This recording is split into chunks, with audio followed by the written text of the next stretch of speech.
గారు కూడా ఏదో చిన్న సూచన ఇస్తారంట.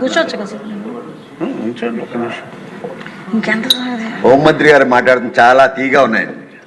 కారణం ఏంటంటే ఇందాకే మన గౌరవ సభ్యులు ఒక శ్రీనివాస్ గారు, గంటా శ్రీనివాస్ గారు మాట్లాడుతూ కోట్ చేశారు. ఒక సోషల్ మీడియాలో ఓ మురళి అనే అతను పెడితే కేసు కూడా లేకుండా అతను విచారణకు తీసుకెళ్ళి కోవిడ్ తగిలించి మరణ విషయాలు వచ్చాయి. మన ప్రభుత్వం అట్లీస్ట్ విచారణ కూడా పిలుపుకోలేని చట్టం ఉందనే మాట మాట్లాడుతున్నారు. అది విచారకరం. అట్లీస్ట్ భయపడటం చేయమనండి, సమాచారానికి ఒక కవర్ చేయమనండి. కవర్ చేయకుండా మాకు చట్టాలు వచ్చేసే చట్టాలు మన లోపలి పనిచేస్తున్నాం ఆ ప్రభుత్వం అని చెప్పడానికి మనకు కూడా సిగ్గుండాలి సార్. సభ్యులుగా ఉన్నాం. గత ప్రభుత్వం చేసిన వ్యవహారాలను కూడా మనం నిలదీసుకోలేని పరిస్థితిలో మన ప్రభుత్వం ఉంది అనే మాట ధైర్యంగా చెప్తాం. కొంచెం స్ట్రాంగ్ చెప్తున్నారు. కదా కూర్చోండి సార్, ఒక్క నిమిషం. సీనియర్ శాసనసభ్యులు మాట్లాడుతున్నారు. గారు, హోంమంత్రి గారు మేము బాధ కొలితే మాడుతున్నాను కాకుండా చట్టాన్ని గౌరవించడానికి మేము అందరూ సిద్ధంగా ఉన్నాం. చట్టానికి వ్యతిరేకంగా లేవు, ఈ ప్రభుత్వం కూడా లేదు, ముఖ్యమంత్రి గారు లేరు, ఎవరూ లేరు. కానీ చట్టం అంటే భయం లేని పరిస్థితిలో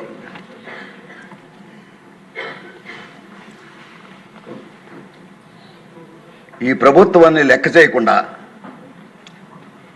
మొన్న చూసాం ముఖ్యమంత్రి గారికి కూడా ఒక నోటీస్ పంపించడం అంటే మా మీదనే కాదు, ఈ ప్రభుత్వం మీద పెడతా ఉన్నారు, ఆఖరి మహిళా శాసనసభ్యుల మీద కూడా పెడతా ఉన్నారు.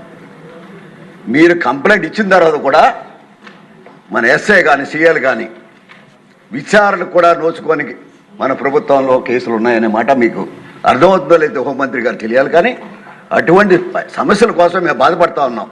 అందరు సభ్యులే కాదు, బయట ప్రజల గురించి కూడా మేము ఆలోచిస్తూ ఉన్నాం. ప్రజాప్రతినిధులుగా ఉన్నాం కనుక అవన్నీ ఆలోచించి సోషల్ మీడియాలో వచ్చినప్పుడు విచారణని చేయవలసిన బాధ్యత హోంశాఖ డిపార్ట్మెంట్లో ఎస్ఐకి ఉండవచ్చు, సీఏకి ఉండొచ్చు, ఆఖరికి మీ హోంమంత్రిగా మీకుండా కూడా అధికారం ఉందనే మాటను మేము చెప్తా ఉన్నాం.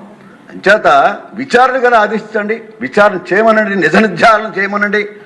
సోషల్ మీడియా మీ కేసులు అటువంటిలే భయం ఉండాలి అని ఆలోచిస్తుంది. ప్రభుత్వం అంటే భయం ఉండాలి, న్యాయం జరగాలి, ప్రభుత్వం బలంగా పనిచేస్తుందనే మాట ప్రజలకు వెళ్ళాలని ఆలోచనతో మాట్లాడుతున్నాం తప్ప మీ మీద వ్యక్తిగత దేశాలు లేవనే మాట మరొకసారి ఈ సభ ముందు ఉంచుతున్నాం. అధ్యక్ష.